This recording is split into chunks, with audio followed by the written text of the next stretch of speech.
வண்ணப்பாலில் நஞ்சு மூட்டி வண்ணப்பாலில் நஞ்சு மூட்டி வதிக்க வந்த பூதகி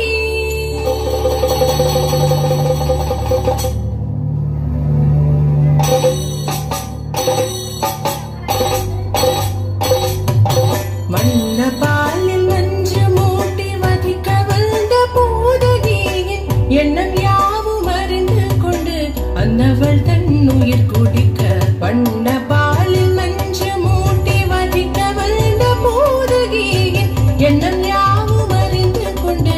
அன்னவள் தன்னுயிர் குடிக்க தாம்